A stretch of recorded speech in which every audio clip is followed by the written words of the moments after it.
It is Saturday, the 6th day of January 2024. Good evening and welcome to Newswatch. Thank you for choosing Hope TV, the station where you look and live. Find us streaming live on YouTube at Hope TV Kenya. I'm Tess Njenga. Let's take a look at the day's events. Safina Party leader Jimmy Wanjigi has warned President William Ruto of a possible revolt in the country following the high cost of living. Wanjigi has threatened to lead protests over the constant increase in taxes by the Kenya Kwanza government, saying that Kenyans are suffering.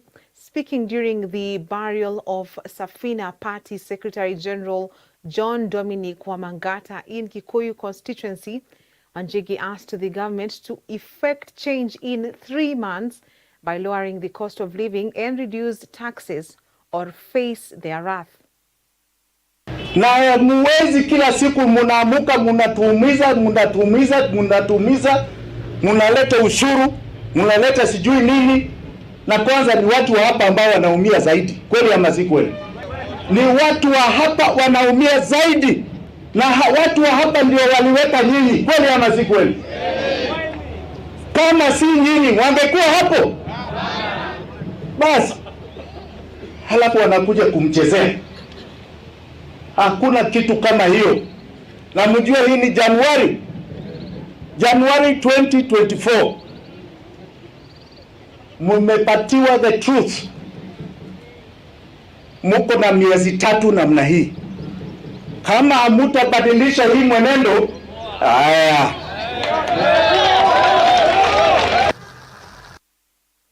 One person died while 32 others were injured following a multiple vehicle collision accident early Saturday morning on the Nakuru-Eldoret highway. Police are conducting investigations to establish the cause of the crash that involved 3 vehicles at around 10 a.m. A police report indicates one vehicle lost control and struck other vehicles. Those who are receiving treatment at the Nakuru Regional General Hospital. According to the head of the hospital, James Waweru, some were taken to the hospital with minor injuries. Some had broken limbs, while others suffered head injuries. Police have appealed to all motorists to take extra care on the roads to prevent road accidents.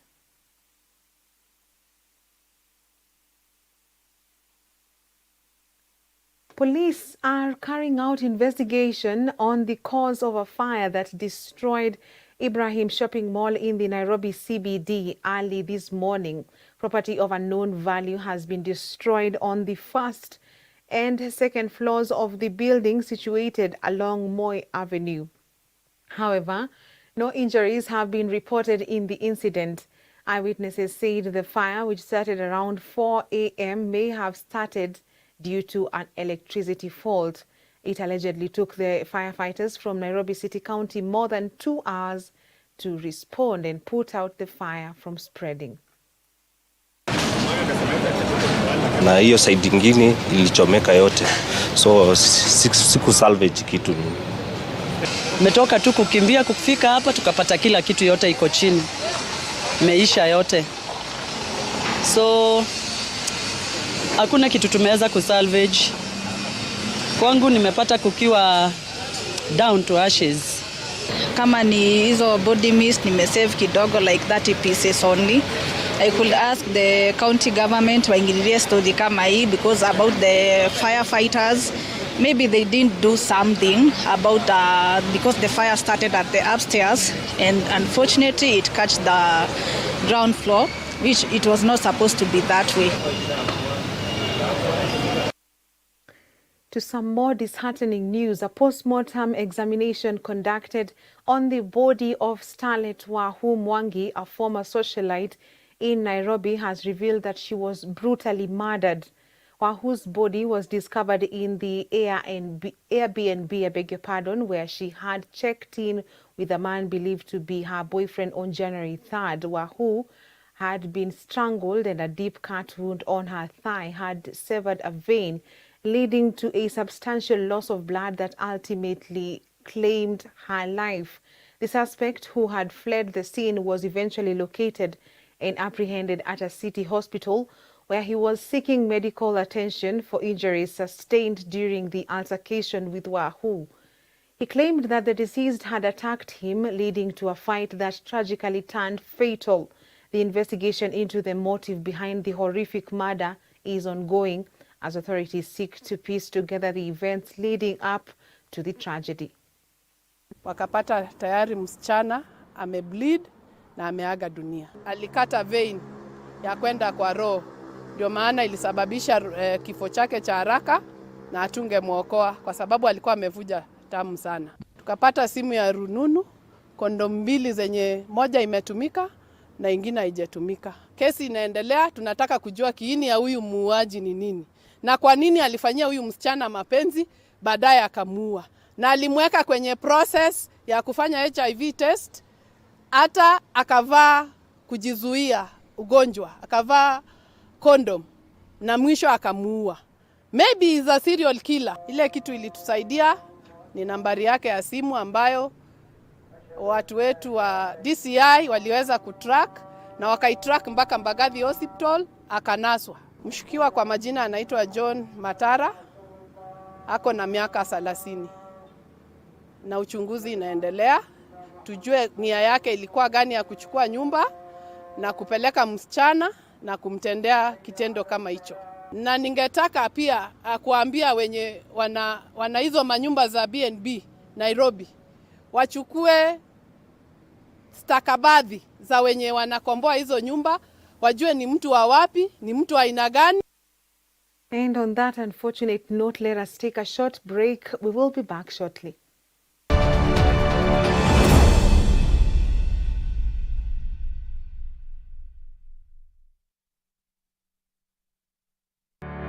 Yesu ndiye njia. Mtoto gani katika hii ulimwengu ameitwa Mungu mkuu? Nasema akasema udhu billahi. Hata leo usisema udhu billahi, tafadhali usikize. Yesu ndiye njia. Uchambuzi wa masuala tata katika Biblia na vitabu vingine vya kidini. We don't believe that Christ was crucified. Christ was taken right to heaven by 4 angels, 4 archangels. Kama Muhammad ndiye alikuwa wa kwanza kuleta dini ya Kiislamu na alikuja after Jesus, sasa inawezekanaje Ibrahimu awe Muislamu, Musa awe Muislamu? Yesu ndiye njia. Jadala wa moja kwa moja kati ya walimu wa Kikristo na dini zingine. Wanasema Mwenyezi Mungu ana mtoto. Jambo hilo wanasema limeleta jambo ambalo linachukiza. Siri ya Mungu ambaye Mungu amejidhihirisha katika mili. Hii yote ni ukafiri. Mmefanya makosa makubwa sana kusema kwamba Isa ibn Maryam ni Mungu wa pili na Allah ambaye ameumba mbingu na ardhi mkasema ni Mungu wa tatu. Yesu ndiye njia. Jumamosi kuanzia saa 1:30 jioni kwenye runinga uipendayo ya Hope TV. It's finally here. The breakfast show that will kickstart your morning with a message of hope, coupled up with wholesome music, and of course, captivating conversations that matter to you. We shall touch on topics on law, relationships, the Christian walk, and in addition, we will also be keeping you up to date with news and all the trending topics. Join me, Beatrice Watare, and me, George Gishuru, every Monday to Friday from 7 a.m. to 9 a.m. on Hope at Dawn. Only on Hope TV, where you look and live.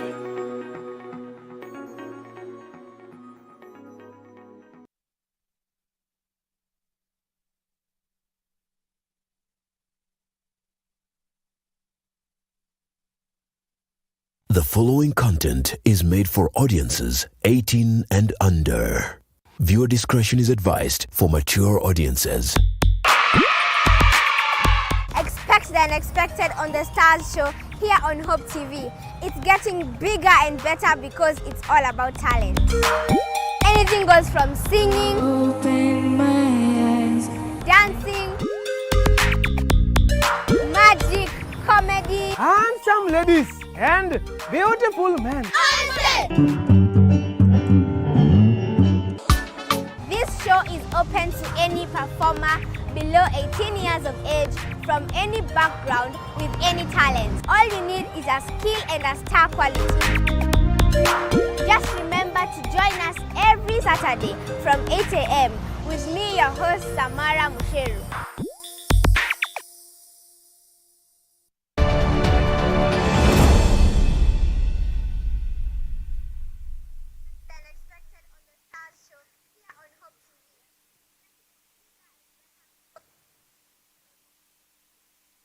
A very warm welcome back. I beg your pardon for that delay. Now, authorities in Nanyuki, Laikipia County, have seized bank worth 5 million shillings and arrested 2 suspects. Confirming the incident, Area County Police Commander John Nyoike revealed the bank consignment was being ferried from Tanzania to an unknown place in Meru in a Toyota Fielder model vehicle on Saturday. The driver and 1 other occupant, identified as David Odhiambo and John Okech, were also arrested and taken to Nanyuki Police Station, waiting to be arraigned in court on Monday. Nyoike warned those involved in illegal businesses that their days were numbered, and authorities were on high alert to dismantle the cartels. Mnamo saa 5:45 ya usiku, police officers wetu wa Nanyuki Police Station wakiwa wanafanya kazi, wakiwa wanatumia information from members of the public, waliweza kukamata gari aina ya Fielder, registration number yake ikiwa ni KCZ 858R, black in color, ikiwa na watu wawili, ikiwa inaelekea ikitumia hii barabara ya kutoka Meru Nanyuki Nyeri kuelekea upande wa Meru. Baada ya kufanya search kwa hile gari, waliweza kupata watu wawili kwa majina David Odhiambo na John Okech, ambao baada ya kusearch hiyo gari waliweza kudhibitisha ya kwamba ilikuwa na some packages 50 of them ambaye ndani yake iko na vitu na kama stones. Kila package iko na stones 4, na gari yenyewe ilikuwa na beba 50 packages. Tumejaribu kufanya mahesabu tukaona ya kwamba the street value ya hii bangi ambayo imepatikana ni around 5 million. Meanwhile, in the eastern region, authorities have intensified war on counterfeit and illicit alcohol, drug trafficking, banditry, cattle rustling, and illegal immigrants. Regional Commissioner Paul Rotich said the crackdown on illicit liquor ordered by Deputy President Rigathi Gachagua last year had started bearing fruits, as they had been able to reduce its proliferation to a large extent. He said the operation will continue until the region is rid of the menace of counterfeit and illicit brews that had left many consumers unproductive, dead, or with lifelong health complications. Speaking from his office, the regional boss said they are also carrying out a security operation along Meru-Isiolo border to eradicate livestock rustling that has increasingly become lethal, leading to deaths and destruction of property. Tumekuwa na matatizo ya wale watu ambao wanasafirisha dawa ya kulevya. Tumekuwa na matatizo pia ya kusafirisha watu ambao wana kibali ya kuwa nchini mwetu. Those are illegal immigrants. Na vile mumeona hivi karibuni tumeweza kunasa wale ambao wameshughulika na usafirishaji wa dawa ya kulevya, na pia operations ya kumaliza pombe haramu. Vile Deputy President alikuja launch wetu unaendelea. Eneo la mkoa wa Mashariki pia tumekuwa na changamoto za wizi wa mifuko, na hasa upande wa Isiolo Meru, na nataka niseme ya kwamba tumeweka mikakati kadhaa. Kwanza tumeweza kuajiri NPR ambao wameanza kazi tayari.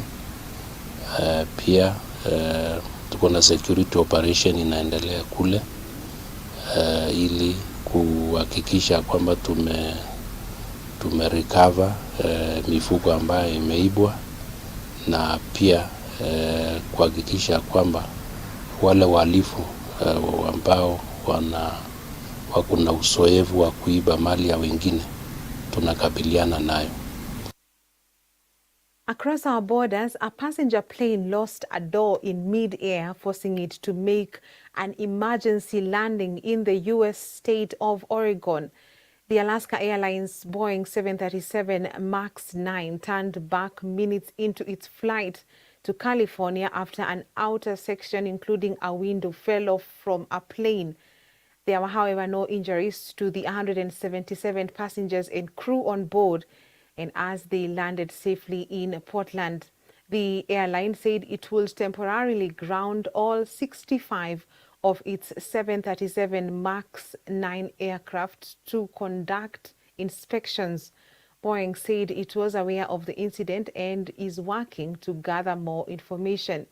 Jessica Montola, a passenger, described the flight as a trip from hell, adding that a phone had been taken out of a man's hand by the wind.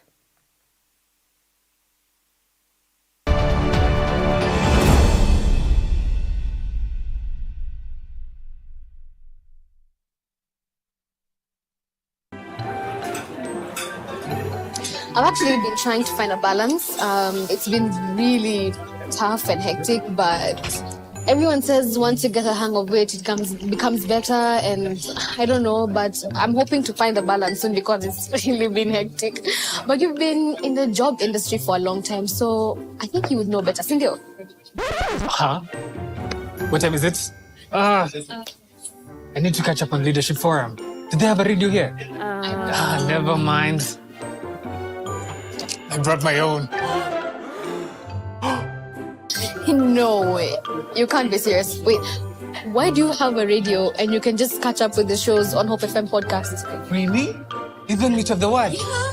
I mean, you can find them on whatever platform, name it. AfriPods, Google Podcasts, Apple Podcasts, Spotify, you name it. But I'm not subscribed on any of them. So no worries. You can just check out the latest episodes on hopemediakenya.org. You can now listen to select Hope FM programs on your favorite podcast streaming platform or directly on our website, www.hopemediakenya.org. Listen and live. Je, ushawahi kuweka jambo kwenye mizani? Ushawahi kupata uzito wake? Haya basi, usitapetape zaidi.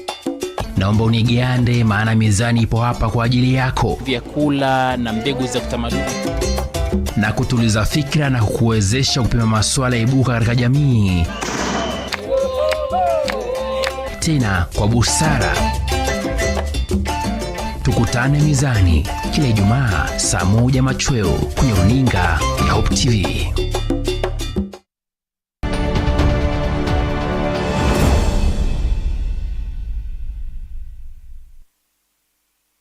And in sports, Chepkoko FC emerged the winners of the Wilson Litole Memorial and Peace Cup tournament after beating Lomut FC 2-1 in the penalty shootouts after the match ended with both teams failing to score. The dramatic match was played at the Tilingo Primary School grounds in Lomut, sponsored by the Water, Environment and Natural Resources CEC Lucky Litole, aiming to foster peace among the neighboring communities of Pokot and Marakwet, which has borne the brunt of border insecurity. The match was graced by Deputy Governor Robert Komole, who was the chief guest among other leaders. The match was in remembrance of the former Sigor Member of Parliament Wilson Litole, bringing together hundreds of youths and also aimed at minimizing rising cases of insecurity in the area, especially in parts of Chesegon along the West Pokot and Elgeyo Marakwet border points. Mheshimiwa Wilson Litole alikuwa mtu ambaye anapenda amani, na ndiposa nikaona ni vyema tukue na huu mpira ambao unachezwa na vijana, alafu kutusaidia kwa maneno ya amani, wakuwe busy, wasikuwe na mafikira mengine kama ile ambayo tunasikia ya kuiba ng'ombe na nini. ama ukeketaji wa wasichana. Hivyo basi nikaona vyema nitengeneze hii tournament ambayo iko na locations yote, locations yote, Chepkoko, Lomut, Mosop na Lomut. Na lengo lingine ni kuhakikisha kwamba kutakuwa na amani kati ya wakaaji wa West Pokot na Elgeyo Marakwet, na pia wakaaji wa West Pokot na Turkana County, kwa sababu sehemu ambayo tuko saizi ni sehemu ambayo kuna shida ya uhalifu. Hapo karibu tuko na boda ya Elgeyo Marakwet na Pokot, na upande hii pia tuko na Turkana. Ndio waziri kwa wakati huu wa kukumbuka mzee kwa kazi ile alifanya, ameweza pia kuhamasisha vijana na wakaaji wa sehemu hii kupitia kwa mpira huu kwa mambo ya amani. And we have come to the end of Newswatch tonight. On behalf of the whole team that has made this bulletin a success, thank you for watching. I'm Tess Njenga. Have a good night.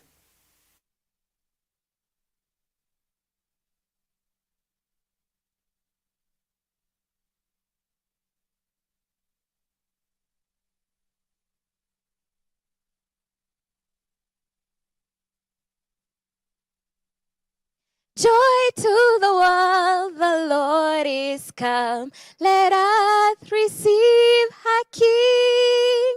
Hi guys, my name is Joy Motuku. I am the brand executive at Hope Media.